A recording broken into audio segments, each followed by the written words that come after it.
우리 서로 인사하겠습니다. 우리에게 좋은 일이 일어나고 있습니다. 어느새 한 해가 이제 다 가는 것 같습니다. 벌써 12월 첫 주가 됐는데, 새해 첫날이 되면 많은 사람들이 밤을 새면서까지 해맞이를 할 거라고, 이름난 곳에 가족들끼리 가가지고 그 이른 아침에 떠오르는 해를 바라보면서 복을 빕니다. 또 정월 대보름이 되면 달을 쳐다보고 복을 빕니다. 하나님을 믿든 안 믿든 간에 사람들은 복을 받기를 원하는 마음은 다 똑같은 것 같아요. 그런데 과연 그 복을 해가 줄 수 있겠습니까? 달이 줄 수 있겠어요? 큰 고목나무, 큰 신비롭게 생긴 바위, 주물을 부어서 만든 그런 부처, 그것이 복을 줄 수 있겠느냐 말이에요. 오늘 말씀을 보면 하나님이 아브라함에게 범사에 복을 주셨더라. 복은 하나님이 주시는 거예요.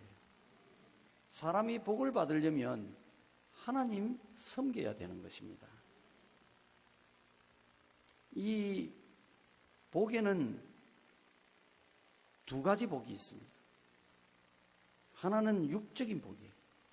하나님이 아브라함에게 범사에 복을 주셨다. 아브라함의 육신의 삶의 복을 주신 거예요. 이건 땅의 복입니다. 또 하나는 영적인 복이 있어요. 창세기 22장 18절에 보면 하나님이 아브라함에게 하신 말씀이 내 씨로 말미암아 천하 만민이 복을 받을 것이라. 내 씨로 말미암아 천하 만민이 복을 받을 것이다. 이 말씀은 아브라함의 후손을 통해서, 다윗의 자손을 통해서 이 땅에 구세주가 오실 것이라는 거예요. 인간의 죄를 구원해 주실 예수님이 오셔서 그 예수님을 믿는 자마다 죄 사함을 받고 영생을 얻게 되는 이 영적인 복, 하늘의 복을 받게 될 것이라고 말씀하신 거예요. 땅에 속한 이 육적인 복, 참 귀한 것입니다, 사실은. 이게 마음대로 안 되는 거예요, 이게. 정말 귀한 것이고 받기도 쉬운 것이 아니지만은 땅의 복은 잠깐이고 하늘의 복은 영원한 거예요. 그래서 우리가 땅의 복을 받아야 되겠지만은 땅의 복만 바라지 말고 땅의 복으로만 만족하지 말고 하늘의 영원한 복을 사모할 수 있기를 바랍니다. 자, 그러면 우리가 여기서 하나님이 왜 아브라함에게 복을 주셨을까요? 그의 범사에. 성경을 우리가 살펴보면 아브라함이 복 받을 삶을 산 것입니다. 창세기 22장 1절에 나오는 1절 이하에 나오는 말씀을 보면 하나님이 아브라함을 시험하시려고 그를 부르셨다는 것입니다. 그리고는 하나님이 아브라함에게 말씀하시기를 내 독자 이삭을 모리아 산에 가서 내게 제물로 바치라. 그렇게 말씀하신 거예요. 여기에 제물로 바치라고 하는 것은 속죄 제사를 지낼 때 양이나 염소나 이런 짐승을 잡아가지고 피를 제단에 뿌리고 그 고기를 번제단에 불살라서 하나님 앞에 속죄 제사 드리는 겁니다. 이 독자 이삭을 그렇게 제물로 바치라는 거예요. 이게 하늘이 무너지고 땅이 꺼질 그런 일이 아니겠습니까? 근데 아브라함은 놀랍게도요, 하나님의 그 말씀에 순종을 하는 거예요. 이른 아침에 아무 말도 없어요, 아브라함이.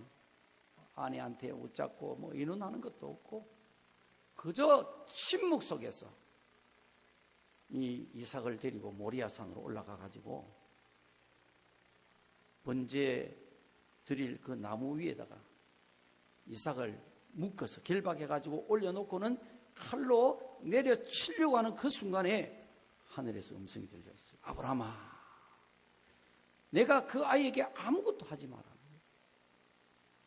손을 대지 마라. 네 아들 독자까지도 내게 아끼지 아니하였으니 이제야 내가 하나님을 경외하는 줄을 아노라. 그러면서 하나님 이어서 하신 말씀이 내가 이같이 행하여 네 독자도 아끼지 아니하였은즉 내가 내게 큰 복을 주고 내 씨가 번성하여 하늘의 별과 같고 바닷가의 모래 같게 하리니 내 씨가 그 대적의 성문을 차지하리라. 이렇게 말씀하셨어요. 여기서 우리가 주목해야 할 것은 내가 이같이 행했기 때문에 내가 내게 복을 주겠다는 것입니다. 어떻게 행했습니까? 내 독자도 아끼지 않고 내게 바쳤기 때문에. 이게 아브라함이 큰 복을 받은 이유입니다. 하나님은 분명히 복을 주시는 분이신데 아무에게나 주는 게 아니에요. 이 하나님이 복을 주시는 데는 반드시 조건이 있고 이유가 있습니다. 복 받을 행위를 함으로 복을 주시는 것입니다. 행한 대로 복을 받는 게 이게 삶이에요.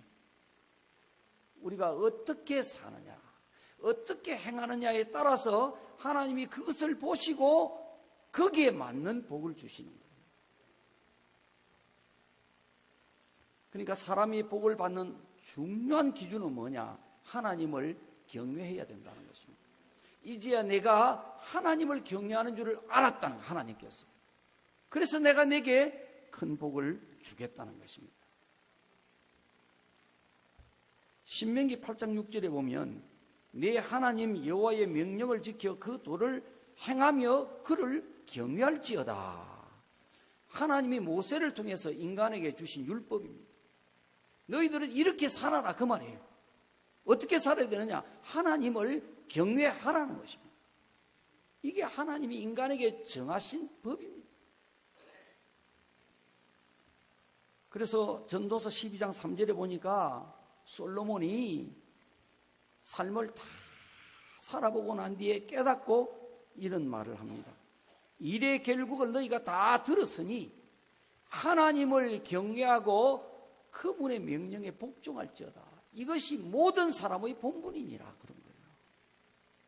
하나님을 경외하고 그분의 명령에 복종하는 이것이 모든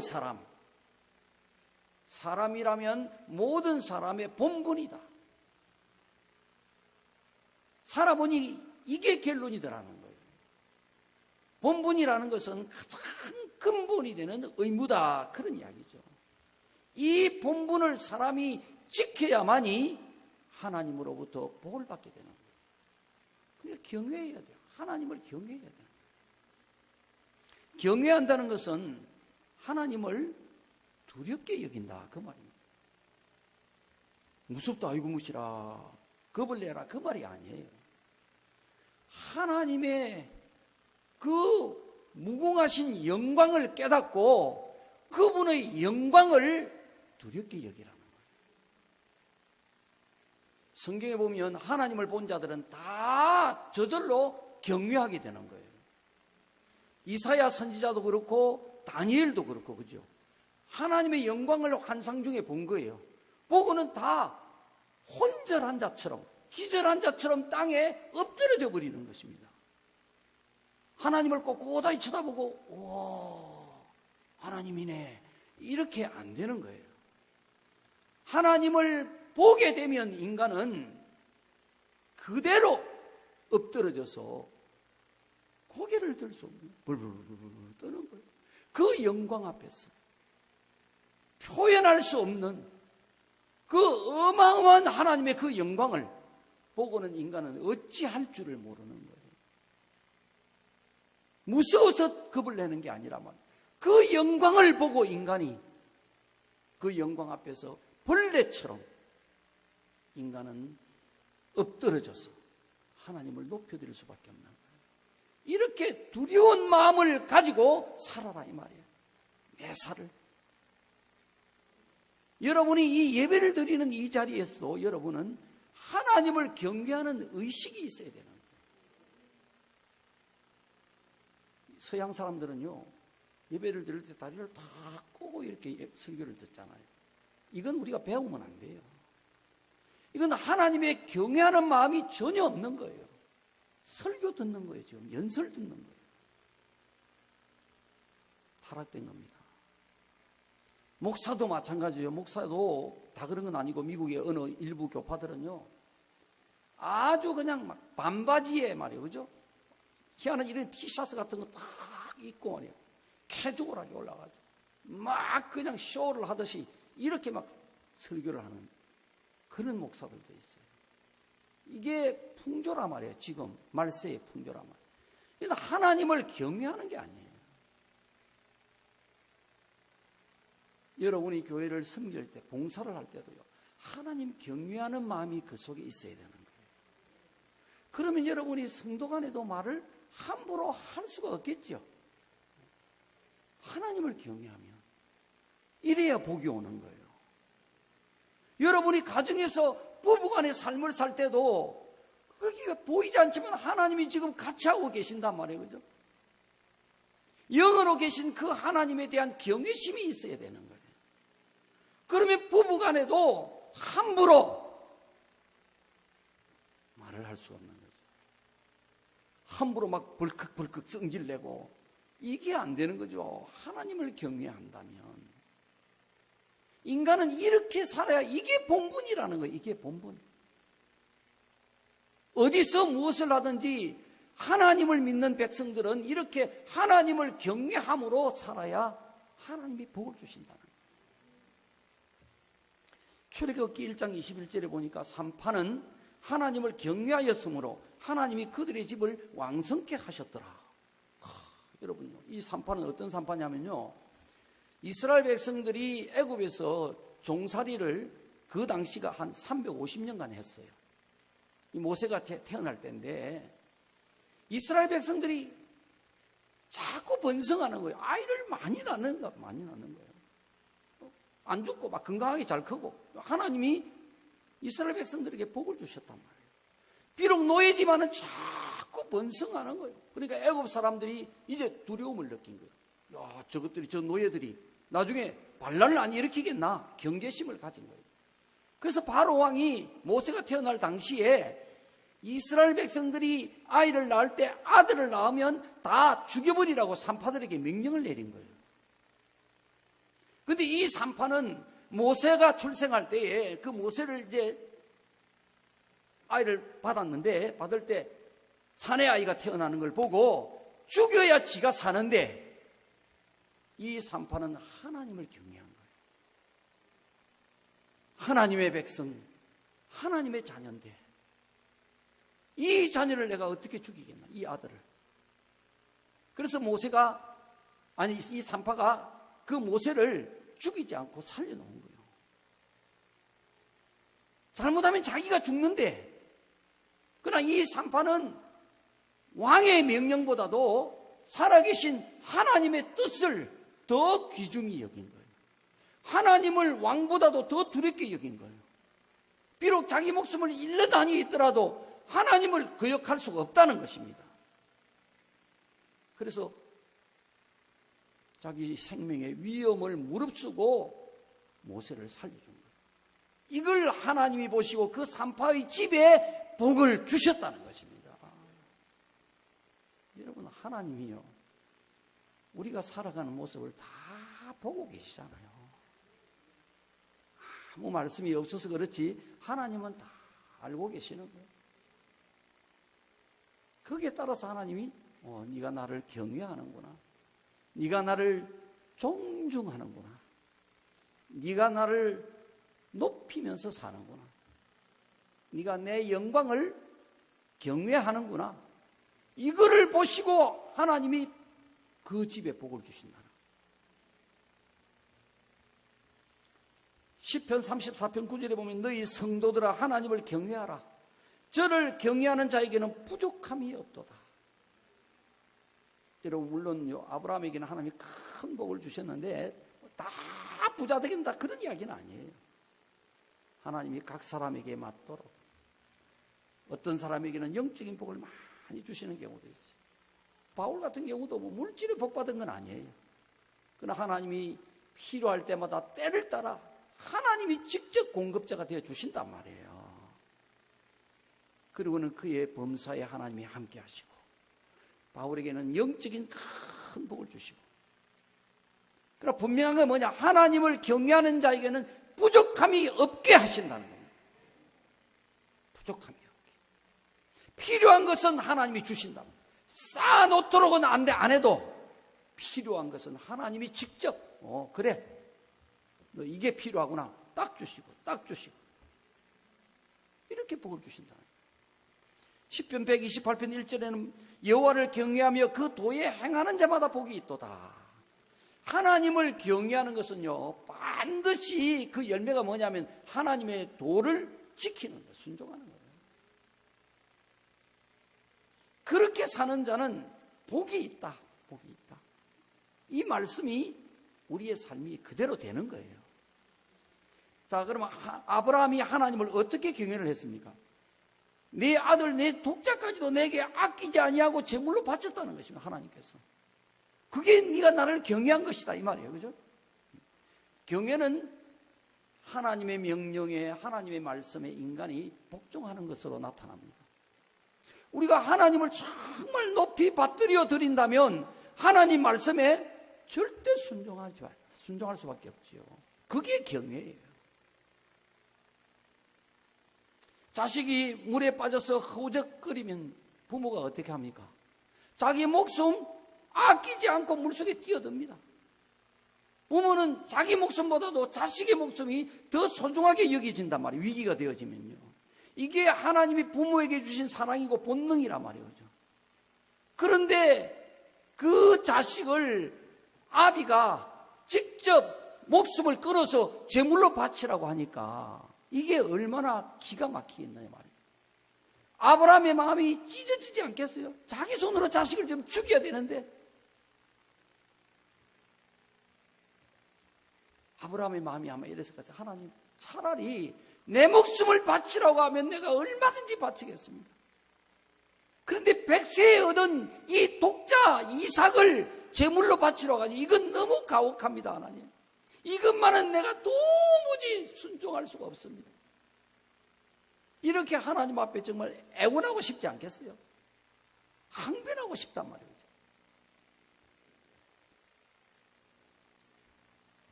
근데 아브라함은 그리 생각한 게 아니에요.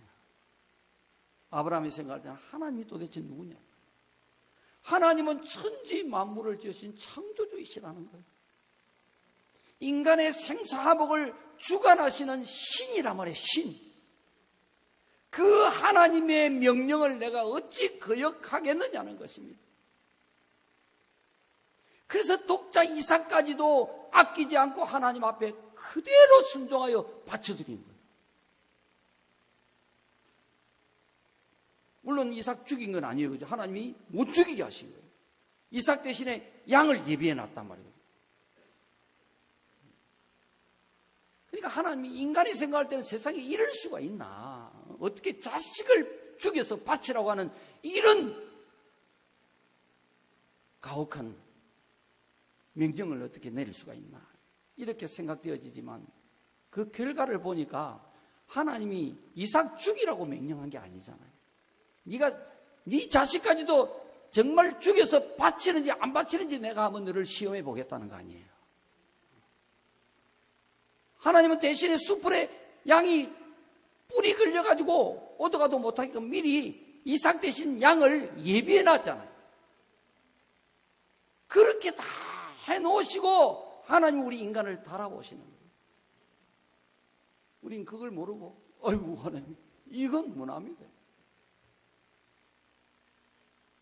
그만 불순종해버린단 말이에요. 복이 날아가 버리는 거예요. 복이 날아가. 오다가 날아가 버리는 거예요.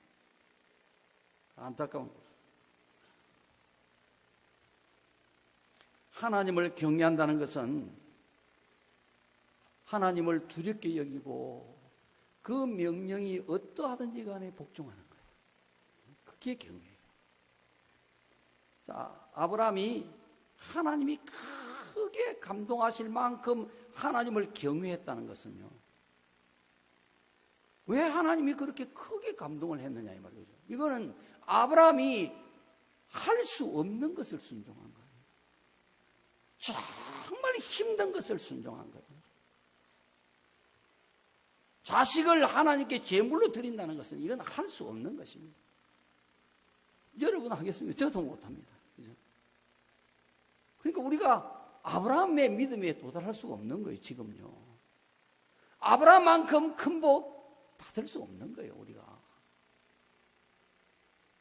우리가 지금 복 받는 이것만 해도 참 감사하긴 감사한데, 우리가 솔직하게 우리는 도저히 아브라함처럼 그리는 못하겠다. 그건 사람으로서 참 할 수 없는 일이에요. 그러니까 하나님이 아브라함에게 큰 복을 주신 거예요. 큰 복을. 도저히 인간으로서 순종할 수 없는 것을 순종한 거예요. 그러니까 하나님이 그 아브라함의 순종에 감동하지 않을 수가 없지 않겠어요? 네가 어떻게 그래? 네 자식까지 내한테 바칠 수가 있겠느냐? 천하에서 이런 믿음이 있겠느냐? 아브라함아, 내가 내게 큰 복을 주겠다. 여러분이 하나님 자리에 있어도 그리 하겠죠? 네? 합니다. 나라도 그리 합니다. 다니엘 같은 사람 한번 보세요.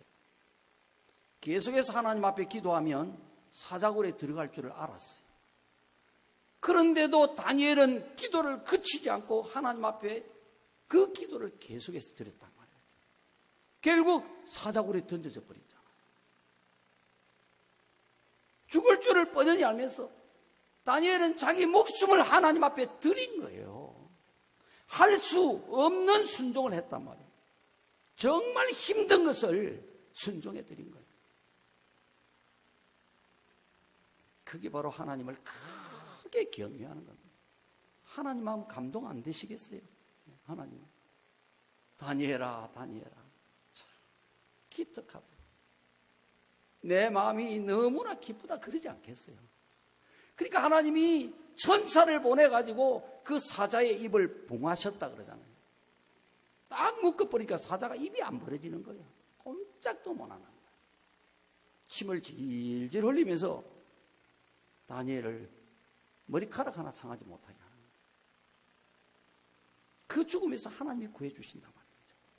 오히려 다니엘을 죽이려고 했던 그 원수들, 가족들과 함께 다 사자밥이 되어버리고, 하나님이 다니엘을 더 높여주시고 평생도록 다니엘에게 큰 복을 주신 거예요.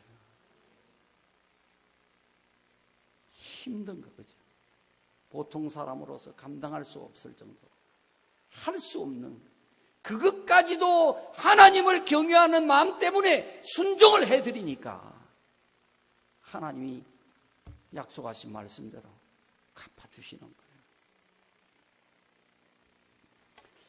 우리 한국 기독교 역사 속에 가장 위대한 목사님을 뽑으라고 한다면 그 중에 한경직 목사님 들 수 있습니다. 이미 고인이 되셨죠. 이 한경직 목사님이 이북에서 내려와가지고 6.25 이후에 이제 피난민들을 모아가지고, 주로 과부들이에요. 피난민들을 모아가지고 영락교회를 서울에서 세운 거예요. 교회가 이제 제법 부흥이 되어지고 이래가지고 이제 건축을 하려고 하는데요. 대부분이 가난한 분들이 너무 많아. 그러니까 이게 뭐 제대로 건축이 될 수가 없는 거야. 그래서 한 목사님이 이제 기도하고 하나님 앞에 눈물로 기도하다가 하나님 감동을 받고 용기를 얻어가지고 성도들한테 이제 선포를 한 거예요. 우리가 하나님을 위해서 평생에 할 수 없는 헌신을 한번 합시다. 집을 가진 분들은 집을 팔아서 전세로 옮기고, 또 전세에 살고 있는 분들은 작은 집으로 전세를 옮기고, 이렇게 해서 하나님 앞에 성전을 한번 지어 드립시다. 이래 이제 성도들을 권한 거예요. 그러니까 교회가 웅성웅성 시험이 든 거예요. 너무 힘드니까요. 집을 팔아가 드리자고 하니까요. 전세를 작은 집으로 옮겨서 드리자고 하니까 막 여기저기서 불만이 나오고 불평이 나오고 이래가지고 막 교인들이 많이 떠나버린 거예요. 근데 그 목사님의 말씀에 순종을 한 성도들이 많이 있었어요. 집을 팔고 전세를 옮기고 이래가지고 결국은 하나님의 성전이 아름답게 지어졌는데요. 한 목사님 설교집에 보니까 한 10년인가 지나고 나서 돌아보니까요. 그 집을 팔고 전세를 옮기고 해서 성전 건축에 힘을 썼던 성도들이요. 다 하나님이 복을 주셔가지고 부자가 되었던 거예요. 여러분, 교회의 일은요, 내가 힘들다고 내가 싫다고 해서 그걸 불평하고 불만하면 안 됩니다. 여러분. 때로는 하나님이 우리에게 아브라함을 시험하셨던 것처럼 정말 벅찬 것을 할 수 없다고 여겨지는 그것을 해보라고 우리에게 요구하실 때가 있어요. 내가 할 만한가, 내 마음에 흡족한가, 이거를 가지고 판단하고 생각하고 말하고 그렇게 하면 안 되는 거예요. 모든 사람이 다 그렇게 할 수 없어요. 할 수 있는 사람이 있고 할 수 없는 사람이 있단 말이에요. 그렇죠? 억지로 하라는 게 아니잖아요. 교회 일은 억지로 하는 게 아니에요. 할 수 있는 사람들이 하는 거예요. 할 만큼 하는 거예요. 각자가. 못할 사람은 못하는 것입니다. 자기 믿음대로 하는 거예요.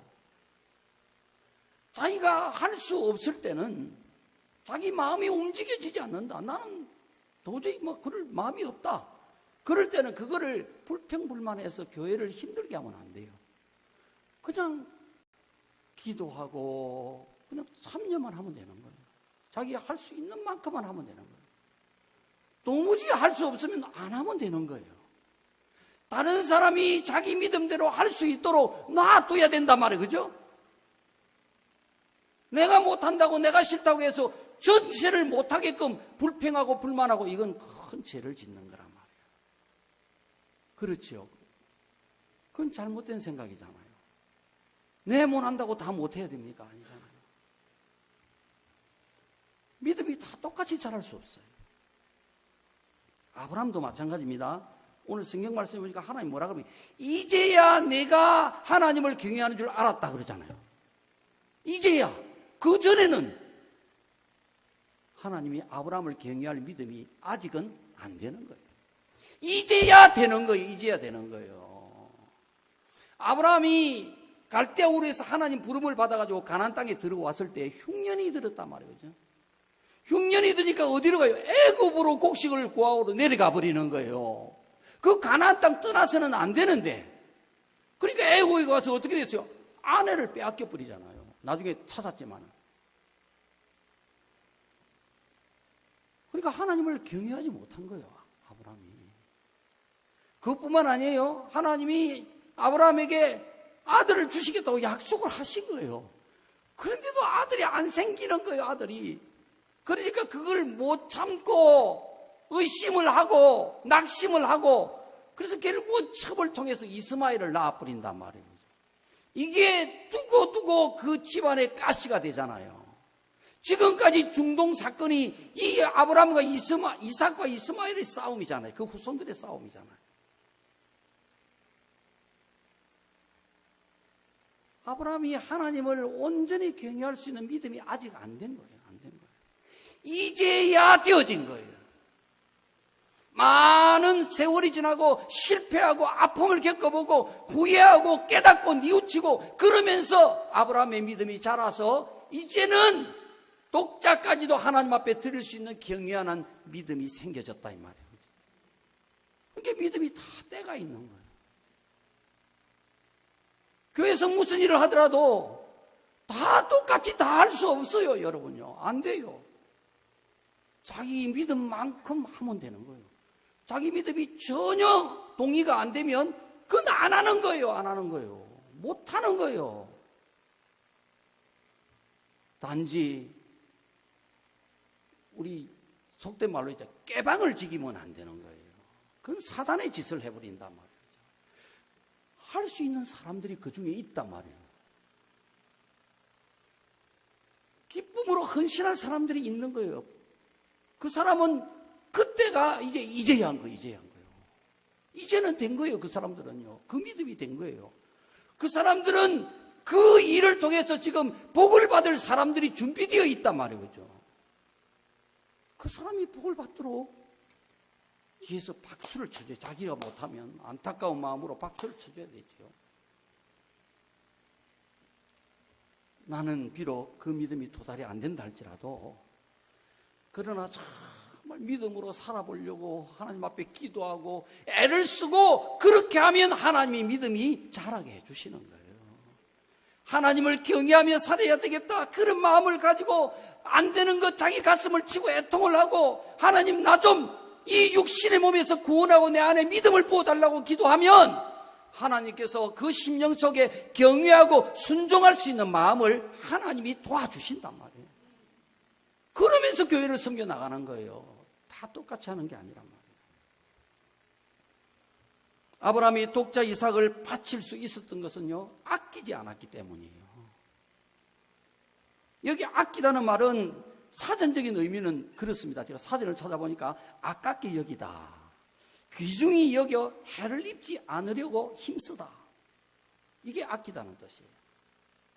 아깝다는 거예요. 아깝다. 귀중하다는 거예요.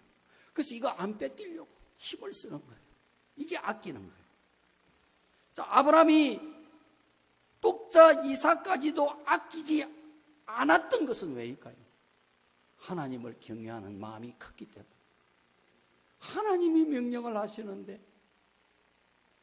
아브라함이 하나님의 명령을 듣고 난 뒤에 그가 마음이 기뻐서 싱글벙글 춤을 추고 그거 아니잖아요. 얼마나 마음이 쓰리고 아프고 아마 밤에 자기도 남 모르게 눈물도 많이 흘렸을지도 모르겠어요. 날이 새면 이제 그 자식을 자기가 죽여야 되는데, 그렇지만 하나님을 경외하는 이 마음을 지울 수가 없는 거예요. 이미 아브라함에게 그 믿음이 들어온 거예요. 하나님이 가장 귀하신 분이에요. 그분의 명령 앞에 인간은 도무지 거역할 수가 없다는 사실을 아브라함은 알고 있고 믿고 있는 거예요. 그러니까 독자 이삭을 아끼지 않고 바치는 거예요. 그 다음 이유는 내 것이 아니라는 것을 아브라함은 아는 거예요. 이 자식이 내 자식이 아니다. 하나님 주신 자식이다. 백세 얻은 자식. 하나님이 약속을 하셔서 주신 자식이다. 우리 인간이 가지고 있는 것은요, 내 것은 아무것도 없습니다. 우리가 나오고 싶어서 나온 사람 있습니까? 하나님이 때가 되어 부모로부터 우리를 이 땅에 태어나게 하신 거예요. 우리 이 육신의 생명 하나님이 주신 거예요. 부모를 통해서. 우리의 지혜, 재물 얻을 능력 하나님이 다 주신 거예요. 우리 직장 사업 하나님이 주신 것이고요. 우리가 가지고 있는 재물 하나님이 주신 것이에요. 모든 것이 남편도 아내도 자식도 다 내 거 아니에요. 하나님의 것이란 말이에요. 우리는 단지 하나님으로부터 받아서 하나님 뜻대로 다스리고 관리해드리는 거예요. 관리자요. 하나님의 종들이란 말이에요. 여러분, 만약에 주인이 그 거느리는 하인한테 돈을 1억을 이제 맡겨놔. 이거 좀 가지고 네가 관리를 하거라. 1억을 맡겨놨다가 주인이 와가지고 1,000만 원이 필요하니까 가지고 오너라. 이러면 예 하고 1,000만 원 갖다 드려야 되지요. 주인이 가져오라 그러니까 그렇죠. 근데 만약에 하인이 아까워가지고 1,000만 원이 안 되는데 이렇게 한다면 여러분, 이 하인 정신과에 데려가야 되겠죠. 이게 정신이 잘 못된 겁니다. 그렇죠? 지 거 아니고 주인이 지금 맡겨놨는데 그걸 지 것처럼 여기고 아까워하고 벌벌 떨고 움켜쥐고 주인이 필요해서 쓰겠다는데도 안 내놓고 안 됩니다, 이거는 못합니다, 이런다면 이건 의식 구조 자체가 이게 잘못된 거잖아요. 이게 우리가 참 안타깝게도 우리 인생이 살아가는 믿음의 과정이에요. 이게. 우린 다 이런 마음을 가지고 처음에는 다 사는 거예요. 안 됩니다. 자기가 주인인 것처럼 사는 거예요. 하나님이 주인이고 모든 것이 하나님 것이라고 해도 이게 동의가 안 해서 안 되는 거예요. 이게 우리의 믿음의 과정이란 말이에요. 어쩔 수 없이 이렇게 사는 거예요, 이게. 그러나 조금씩 잘못된 이 죄악의 의식이 무너져 내리기 시작을 하는 거예요. 하나님 말씀이 들어오고 듣고 또 듣고 믿음이 자라고 이렇게 하면서 하나님이 주인이시구나. 우린 하나님 것 받아서 살다가 이제 다 내려놓고 이제 하나님 앞에 가는구나. 이런 깨달음이 오면서 비로소 내 것을 포기할 수 있고 내려놓을 수가 있는 거지. 이게 하루 이틀에 되는 게 아니란 말이에요. 그죠? 그러나 이건 우리가 알고 살아야 되는 거예요. 알고서. 자꾸 생각해야 되는 거예요. 그래, 이거 내 거 아닌데. 이거 내가 이렇게 아끼고 움켜쥐고 있는 이게 죄인데. 여러분, 주인의 것을 거머쥐고 안 내놓은 이게 보통 큰 죄가 아니잖아요. 그 죄 속에서 우리가 오래오래 살면 안 되는 거죠. 될 수 있으면 빨리 종의 자리로, 하인의 자리로, 관리인의 자리로 돌아오기를 축복합니다. 사실 우리가 하나님을 경외하지 못하고 하나님께 순종하지 못하는 이유는 바로 아끼기 때문에 그렇습니다. 자, 예를 들어서 한번 봅시다. 여러분, 친구들이 말이에요. 몇 년 동안 갯돈을 모았어요. 몇백만 원씩 넣은 거예요. 왜? 여행 가려고. 한 번씩, 몇 년에 한 번씩 해외로 며칠씩 막 여행 가려고. 주일이 당연히 걸린단 말입니다. 주일 끼어가지고 가잖아요, 원래. 이 마음이 안 팽긴 한데, 안 가려니까 또 안 되겠는 거예요. 결국은 주일을 어기고 여행을 떠나버린단 말이에요. 왜 그렇습니까, 여러분? 몇 년 동안 넣은 그 갯돈이 아깝단 말이죠. 안 가면 그 갯돈 무효라. 그러니까 아까워서라도 가는 거예요. 아까워서 가는 거예요. 또 여행을 같이 가면 그죠? 이 스트레스도 풀리고 그 막 아름다운 비경들 얼마나 많아요. 세계 곳곳에. 그 여행이 너무 즐겁단 말이에요. 그죠? 이걸 포기하려니까 아깝단 말이에요. 아까워서 주의를 어기버리는 거예요. 아까워서 경외를 못하는 거예요. 그거 내려놓으려니까 너무 아까운 거예요. 애착이다. 그죠? 애착. 그것을 사랑하는 거예요. 그것을. 하나님을 사랑해야 되는데 이 세상을 사랑하는 거예요. 내 육신을 내가 사랑하는 거예요. 내게 좋은 것, 그거 아까워서 포기하기가 너무 힘든 거예요. 거기에는 하나님의 사랑이 없다고 했어요. 자, 부모님이 오셔서 교회 못 나오는 수가 있어요. 부모님 집에 간다고 또 교회 못 나와요. 친척들이 와서 교회 못 나와요. 자식들이 와서 교회 못 나와요. 이거 왜 이렇습니까, 여러분? 아끼기 때문에. 부모가 왔는데, 친척이 왔는데, 자식이 왔는데, 미안하다. 나는 오늘 주일이라서 교회 가야 되니까 교회 갔다 올 때까지 너가 이어서 텔레비 보고 나면 앉아서 알아서 해라. 안 그러면 너도 내하고 같이 가든지.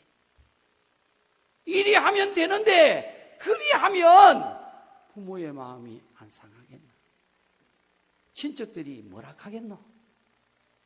아이고야, 저 예수 믿는다고 세상에 저럴 수가 있나? 자식들이 오랜만에 왔는데 놔두고 가버리면 어떻게 하겠노? 그 자식들 마음 섭섭할까 봐. 그게 아까워서 그런 거예요. 하나님 마음이 상하는 거는 괜찮은데 자식들, 친척들, 부모들 마음 상하는 거는 그게 아까운 거예요. 그렇게 하려니까 너무 아깝다. 그럴 수 있나? 부모 마음 상하게 하면 안 되지. 자식 마음 상하게 하면 안 되지. 사람들이 나를 뭐라 하겠노? 좀 못됐다. 그렇죠? 저런 식으로 예수 믿나? 이렇게 막 비난하면, 그러면 어쩌겠노? 내가 아까운 거예요. 내 자존심이 아깝고, 내 가치, 내 명예가 아까운 거예요. 쌓아놓은 게 있는데. 참, 우리 고모는 너무 좋은 사람이다. 우리 엄마는 너무 좋은 사람이다. 우리 며느리 너무 좋은 사람이다. 이 소리를 좀 들으면서 살아야 되지. 저 못된 거 세상에 내가 갔는데 오라 하는데도 오지도 안 하고 이렇게 하면 어떻게 되겠노? 내가 아까운 거예요. 내가 아까워서 못 드리는. 아브라함은 자기 자식까지도 아끼지 아니하고 드렸고, 우리는 시간이 아까워서, 그 재미가 아까워서, 사람하고의 관계가 아까워서, 내 명예가 아까워서, 내 물질이 아까워서, 그래서 못 드리는 거예요. 순종 못하는 거예요. 하나님 경외를 못하고 사는 거예요. 그래야 복을 받는데, 도대체 우리는 뭘 위해서 사는지 한번 곰곰이 깊이 생각해 봐야 돼요. 알고 보면요, 진리를 모른다는 이야기는요, 매착 없이 사는 겁니다. 향방 없이 사는 거예요. 가서는 안 될 길을 패내게 가고 있는 거예요. 그거와 똑같습니다, 여러분. 사람은 복을 받아야 되는 거예요. 복을 받아야 돼요. 복 받는 길은 정확하게 말하면 하나밖에 없어요. 하나님을 경외해야 복 오는 거예요. 하나님 명령에 순종해야 복이 오는 거예요. 하나님을 기쁘시게 해야 복이 오는 거예요. 그거 아닌 것은 하면 우리는 어리석으리다. 내가 좋아서 그 길을 선택하지만 나를 해롭게 하는 거예요. 얼마나 원통한 일이 알고 보면, 그렇죠? 우선은 사람으로부터 배척을 받을 수가 있고, 미움을 받을 수가 있고, 손가락질을 당할 수도 있고. 인생은 여러분 짧게 보면 안 돼요. 길게 봐야 되는 거예요. 그런 손해를 내가 본다 할지라도 하나님이 기뻐하시면, 하나님 그분을 경외하면, 그러면 하나님이, 우리가 하나님을 경외하기 위해서 입은 아픔과 상처, 모든 손해 하나님이 넘치도록 갚아주신다는 이 계산을 여러분이 할 줄 알아야 돼요. 우리가 왜 이 땅에서 모든 것 다 감수하고서라도 복을 받아야 되느냐? 그 이유는요, 이 땅에서 반드시 하나님으로부터 복을 받아야만 하늘에서 복을 받을 수가 있는 거예요. 여러분, 사실 인간은 그렇습니다. 하늘에서 복 못 받으면 그 인생은 잘못 산 거예요. 그렇죠? 부자가, 예수님이 말씀하신 내용이 보니까 부자가 이 땅에서는 잘 살았는데 죽고 보니까 하늘에서 어디로 가요? 지옥으로 가버리잖아요. 이거 잘못 산 거죠. 부귀 영화를 결국 누려봐야 몇십 년 누린 거예요. 그죠? 그리고는 영원한 지옥으로 들어가 버린단 말이에요. 이건 잘못 산 거잖아요. 실패한 인생이잖아요. 저주받았잖아요. 하늘에서 복 받아야 되는 거예요. 하늘의 복은 영원한 복이란 말이에요. 그죠? 이 땅에 대골같이 사는 거, 그거하고는 비교가 안 되는 거, 하늘과 땅 차이란 말이에요. 그죠? 하늘에서 복 받으려면 반드시 이 땅에서 복 받게끔 살아야 되는 거예요. 그거 아니면 안 되는 거예요. 히브리서 9장 27절에 보니까 사람에게 한 번 죽는 것은 정한 것이고 그 후에는 심판이 있다. 반드시 하나님 앞에 가면요, 벌 받을 자 벌을 받고 상 받을 자 상을 받게 돼 있는 거예요. 심판받습니다. 고린도전서 3장에 보니까 우리가 하나님 앞에 가면 공적이 나타난다. 우리가 이 땅에서 하나님을 위해서 어떻게 살았는지, 하나님 기쁘시도록 무슨 일을 어떻게 하면서 살았는지, 이게 다 나타난다는 것입니다. 그래서 여러분, 이 땅에서 복을 받아야 그것이 하늘에서 공적이 되는 거예요. 증거란 말이에요. 증거. 자, 그 다음에 우리가 반드시 이 땅에서 복 받아야 되는 이유가 뭐냐면요, 자손들이 복을 받는 거예요. 우리가 살아있는 동안에도 자손이 복을 받고 죽고 난 뒤에도 자손이 복을 받는 겁니다. 창세기 25장 11절에 보면 아브라함이 죽은 후에 하나님이 그의 아들 이삭에게 복을 주셨더라. 아브라함은 죽어서 이제 자식을 위해서 할 수 있는 게 아무것도 없어요. 그런데 하나님이 아브라함이 살아있을 때 하나님을 경외한 것을 다 하나님은 기억해 놓으시고 그 자식 이삭에게 복을 주셨다는 것입니다. 여러분, 유산 물려주고 갈 생각 아예 하지 마세요. 잠언서에 보면요, 자식들에게 악한 자들은 재산을 물려주려고 한다는 거예요. 그게 악이라는 거예요. 이해가 안 가죠? 그러나 하나님은 그건 악한 거다. 자식들한테는요, 신앙의 유산을 물려주는 거예요. 내가 하나님 앞에 잘 믿음으로 살아서 그 복을 자손들에게 물려주는 것이에요. 물질은 하나님의 것이에요. 갈 때는 다 하나님께 돌려드리고 가야 되는 거예요. 그게 성경의 법이에요. 저는 여러분, 지금 살고 있는 아파트도 내가 살아있는 동안에는 내가 이사를 가든 어디를 가든 자유롭게 내가 산다 그래서 여러분한테. 그러나 사모하고 내하고 이제 천국 가고 나면 이건 하나님 앞에 교회로 내가 다 드린다고 여러분 공포했습니다. 교회는 저한테 할 도리를 했지만 나는 하나님 앞에 모든 걸 다 드린 거예요. 사는 날까지만 내가 살면 되는 거예요. 그렇죠? 우리 자식들도 다 동의했어요. 부모가 남기는 거 그거 우리 안 받겠습니다. 아버지 믿음대로 하세요. 다 동의했습니다. 여러분, 이렇게 할 때 하나님이 그 자식들에게 내가 물질을 남겨주는 것보다도 몇 배, 몇 수십 배로 자손 대대로 하나님이 복을 주시는 겁니다. 여러분, 은행 금리는요 0.25%, 0.1%, 이거가 더 많이 주는구나 하고 가서 또 막 빼가지고 일로 옮기고 이렇게 우리가 계산을 야무치게 되잖아요. 근데 진짜 계산은요, 이 믿음의 계산을 잘해야 되는 거예요. 어떻게 살아야 하나님이 길이 복을 주시는가? 이 진리의 말씀을 깨달아서 그 계산법대로 따라가야 되는 거예요.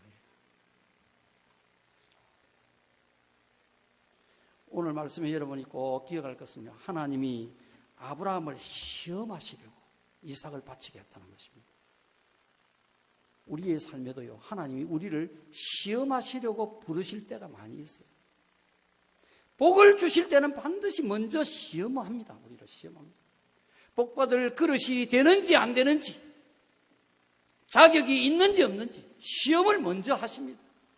시험은요, 여러 가지 갈등으로, 시련으로, 고통으로, 슬픔으로, 아픔으로, 환난 풍파로, 큰 충격으로, 무거운 짐으로, 희생과 헌신을 하나님 우리에게 요구하실 때가 있어요. 이렇게 시험은 다가오는 것입니다. 그 시험이 올 때 여러분 시험 들지 마세요.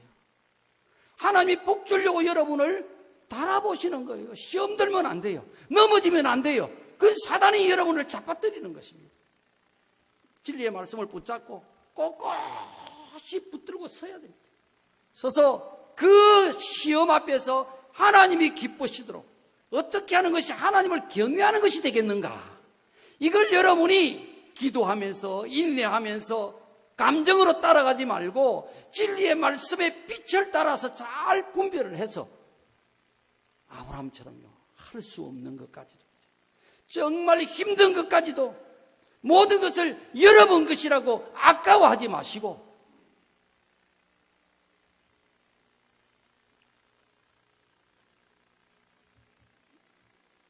제가 여러분 자랑하면 하나님 앞에 복이 없어집니다. 그러나 여러분 영혼의 유익이 되기 위해서 내가 이 말 드린다는 걸 하나님이 아실 거예요. 제가 개척할 때도요, 퇴직금하고 다 계산해가지고 남은 거는 전부 다 하나님을 개척할 때 다 드렸어요. 그리고 이 예배당 지을 때 아파트도 팔아서 하나님 앞에 다 드렸습니다. 그 뒤에 교회가 앞이요 빌라 사택을 사줬습니다. 빚 때문에 어려울 때 그 사택도 팔아서 하나님 앞에 또 다 드렸습니다. 자식들 결혼시킬 비용 부모의 최소한의 돈이라고 하나님 앞에 기도하고 하나님 이것만은 이해를 해 주십시오 하고 꼽져놨던 돈, 결혼시킬 때 목사가 무슨 돈이 있겠노? 내가 그때 그렇게 생각한 거예요. 이 돈이라도 최소한 나 하나 낳자. 부모의 최소한의 돈이다. 나 낳았던 거 그것도 이 건축할 때 하나님 앞에 다 드렸어요. 난 하나님 앞에 썩 잘 살았다고는 생각을 안 해도 비교적 아끼지 않았던 것 같아요. 주님의 교회가 필요할 때 그때는 제가 아끼지 않고 하나님 앞에 드렸던 것 같아요. 이 마음을 아마 타고날 때부터 하나님이 저한테 주신 것 같아요. 그게 복이에요. 그래서 우리가 마음을 잘 타고나는 게 이게 복을 유산받는 거예요. 복을 유산받는 거예요. 이 마음을 타고난 사람은 참 복이고 그게 안 되는 사람은 자기가 후천적으로 믿음의 훈련을 많이 하면 이 마음이 들어오는 거예요. 그래서 여러분 것이라 생각하지 마세요. 실제로 여러분 몇십 년 뒤에는 여러분 거 아무것도 없는 거 믿지, 그죠? 예, 현실이죠. 다 놓고 다 갑니다, 여러분. 하나님 앞에 기쁨으로 내 몸도 드리고 시간도 드리고 주님을 위해서 살아갈 때 기쁜 마음으로 아름다운 모습으로 잘 살아드려서 정말 하나님이 오실 때 아브라함에게 하신 말씀처럼 네가 나를 경외하는 줄 알았다. 이렇게 인정을 받으셔서 이 땅에서 복을 받으시고 하늘에서 영원히 복을 받으시고 여러분 자녀들 손손에까지 하나님이 복을 주시는 은혜가 있기를 바랍니다.